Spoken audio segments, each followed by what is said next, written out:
안녕하세요. 안녕하세요. 특허청 고품격 소셜 토크쇼 예시의 특허청입니다. 진행을 맡은 특허청의 김구라, 가슴으로 노래하는 심사관 박성호입니다. 자, 제가 선박을 심사하는데요. 제가 가장 존경하는 인물이 바로 이순신 장군님이십니다. 자, 우리 이순신 장군님께서 마지막 해전인 명랑해전을 앞두고 이런 말씀을 남기셨습니다. 산생산사, 뭉치면 살고 흩어지면 죽는다. 이 말씀 덕분에 하나로 뭉친 조선의 13척의 배가 외적선 330척을 물리친 일화는 공동체의 힘과 그 중요성을 잘 보여주는 사례라고 아니할 수가 없습니다. 올해부터 우리 특허 분야에도 특허 공제가 생기면서 똘똘 뭉친 공동체의 힘을 볼 수 있을 것 같습니다. 자세한 얘기는 오랜만에 특허청 3대 민영 한 분이 나와 주셨습니다. 자, 손은정 사무관을 모시고 얘기를 나눠보겠습니다. 자, 어서 오세요. 안녕하세요. 안녕하세요. 네. 저는 특허청 산업재산정책과에서 근무하고 있는 손은정 사무관입니다. 반갑습니다. 네. 손 사무관님 반갑습니다. 자, 오늘 특허 공제에 대해서 얘기를 해보려고 하는데요. 이게 올해부터 시행되다 보니까 처음 들어보시는 분들도 계실 것 같아요. 자, 그분들을 위해서 개념 설명부터 좀 해주시겠습니까?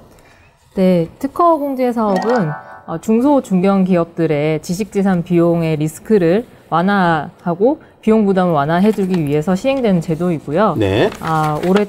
말씀하신 대로 올해 첫 시행을 할 예정입니다. 네. 그래서 기본적으로는 이제 가입하신 기업들이 월별로 일정 부분의 납입 부금을 납입을 하게 되고요. 네. 그 비용을 이제 나중에 해외 출원을 하거나 아니면 특허 심판이나 소송 같은 그런 비용을 발생이 하게 된다면 일정 부분을 대출을 받고 나중에 분할해서 상환을 하는 그런 시스템입니다. 그렇군요. 일종의 공제조합이라는 개념에다가 특허 분야를 하나 더해진 것 같은 그렇게 보면 될 것 같은데요. 그런데 이 사업을 왜 추진하게 된 걸까요? 과거에 있었던 사건을 예로 들어드리면 바로 이 왜 특허 공제가 필요한지 아실 수 있을 것 같습니다. 네. 일단 기존에 일본의 글로벌 기업인 C사가 국내 중소기업들 한 5군데를 대상으로 해서 특허 침해 소송을 제기를 했던 적이 있습니다. 네. 그래서 그때 이제 국내 5개 정도 되는 회사들이 패소를 하면서 그 업계가 흔들릴 정도의 굉장히 큰 충격이 있었는데요. 네. 그래서 이제 이런 경우에 특허 공제 같은 제도가 있었다면 기업들이 더 수월하게 대응을 할 수 있지 않았을까 하는 그런 관점에서 이 시스템을 만들게 됐습니다. 네, 그렇군요. 네.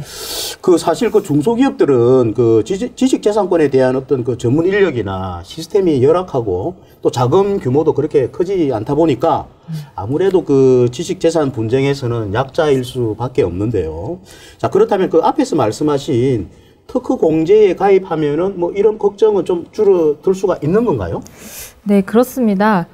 특허 공제는 기업 간의 상호 부조를 기반으로 한 시스템이고요. 네. 그다음에 상시 지원이 가능한 체계를 가지고 있습니다. 네. 그래서 가입자분들이 매월 이 납입 부금을 납입하는 그런 기본을 가지고 네. 이제 가입된 원리금을 공제 계약을 해지할 때 받으실 수가 있고요. 네. 그다음에 이제 먼저 대여를 받고 나중에 분할을 상환하는 그런 시스템이기 때문에 그럼 만약에 이제 특허 해외 출원이라든지 심판이나 소송 같은 그런 큰 비용을 부담하게 될 때에 그것에 대한 비용 부담이 많지 않은 상태에서 그런 것들을 해결해 나가실 수 있는 그런 시스템입니다. 네, 그렇군요. 말씀 중에 선대요, 후상환, 그게 또 귀에 또 쏙 들어오네요. 네. 네.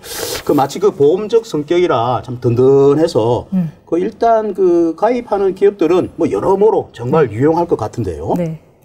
그래서 저희가 실제로 이 사업을 도입을 하기 전에 여러 중소기업들을 대상으로 설문조사를 시행을 한 적이 있습니다. 근데 그때 이제 기업들이 의견을 주신 게 지식재산에 대해서 위험이 굉장히 이제 늘 걱정이었는데 특히 이제 새로운 사업을 추진을 하거나 아니면 해외 진출을 준비를 하거나 이제 그럴 때 굉장히 리스크를 줄이는 데 많은 도움이 될 것 같다라는 말씀들을 많이 해주셨고요. 그다음에 납입 부금이 상당히 이제 다양하게 설정이 되기 때문에 기업 규모나 상황에 맞게 그것을 설정할 수 있다는 점이 굉장히 좋은 것 같다라고 얘기를 해주셨고 또 원리금이 보장이 된다는 점, 그렇군요. 네, 거기서 긍정적인 평가가 있으셨습니다. 그렇군요. 그 손 사무관님의 그 말씀을 들으니까 그 특허 공제가 왜 필요한지 그리고 기업들이 왜 그 좋아하는지를 이제 이해가 속속 되는데요. 그렇다면은 그 특허 공제에 가입된 기업하고 가입하지 않은 기업이 그 실질적으로 어떤 그 차이를 겪게 되는 게 있는지요?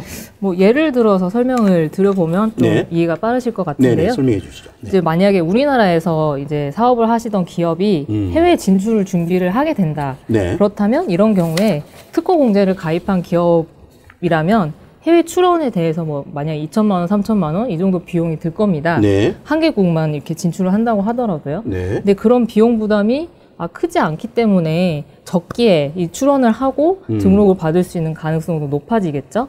하지만 공제에 미가입한 기업이라면 당장 3천만 원에 대한 비용이 약간 부담이 될 수 있기 때문에 네, 그런 고민이 많이 될 것 같습니다. 그래서 그런 차이가 있지 않을까. 네. 그 사업하시는 분들은 뭐 당장의 그 현재보다는 미래를 위해서 필히 특허 공제에 가입해야 할 것 같습니다. 자, 그런데 그 제가 한 가지 의문이 드는 게 특허 공제 사업이라서 그런지 그러면 반드시 그 특허를 보유한 기업만 이게 뭐 가입이 될 수 있는 건가요? 그렇지는 않습니다. 이 사업은 이제 미래의 지식재산 비용에 대한 리스크를 대비를 네. 하는 거기 때문에 네. 지금 당장 뭐 특허라든지 실용신은 아니면 뭐 상표 디자인 이런 산업재산권이 없는 기업이라고 하더라도 이 관심만 있으시다면 가입을 하실 수가 있습니다. 네, 그렇군요. 근데 또 갑자기 그 궁금해지는 건데 말이죠. 그 만약에 그 예측하지 못한 그 리스크 때문에 자금 조달이 긴급해지는 중소기업이 특허 공제 일시금으로 납부를 하고 그 비용을 뭐 대출받는 건 뭐 그런 건 가능한가요? 그거는 조금 어려울 것 같은데요. 왜냐하면 이 공개 사업이라는 게 기업 간의 그 상호 부조 원칙 기반을 하고 있습니다. 그래서 그리고 미래의 리스크를 이제 그렇죠. 대비하는 거기 때문에 지금 발생한 리스크를 일시불로 이렇게 납부를 하고 대출을 받는 거는 기본적인 원칙에 조금 위배되는 것이라고 할 수 있고 기존의 가입자분들에게도 어떤 형평성 문제라든지 그런 게 있을 수 있습니다. 네, 그렇군요. 자, 우리 시청자 여러분들도 이 내용을 잘 참고하시면 좋을 것 같습니다. 자, 그러면은 이런 그 특허 공제 사업은 올해 언제쯤 뭐 가입자를 모집하게 되나요? 이제 올해 상반기에 별도로 그 홈페이지를 만들어서 오픈을 할 예정이고요. 그래서 적극적으로 그때부터 가입자를 모집하게 될 예정입니다. 그렇군요. 네.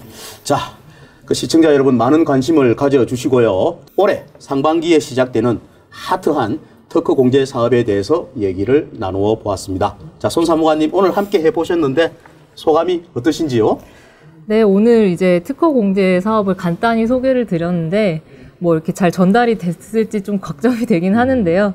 오늘 이제 기회를 통해서 이 사업에 대해서 많이 관심을 가져주시면 감사하겠습니다. 네. 자, 오늘 고생 참 많이 하셨습니다. 대단히 감사합니다. 네. 오늘 저희들이 준비한 소식은 여기까지입니다. 자, 중소기업들의 상생을 위해 특허 울타리를 쳐주는 우리 특허 공제 사업에 여러분들의 많은 관심 부탁드리면서 저도 이만 인사를 드리도록 하겠습니다. 자, 대한민국 국민 모두가 진정한 발명가가 되는 그날까지 특허청은 국민 여러분들의 든든한 울타리가 되도록 최선을 다하겠습니다. 대단히 감사합니다.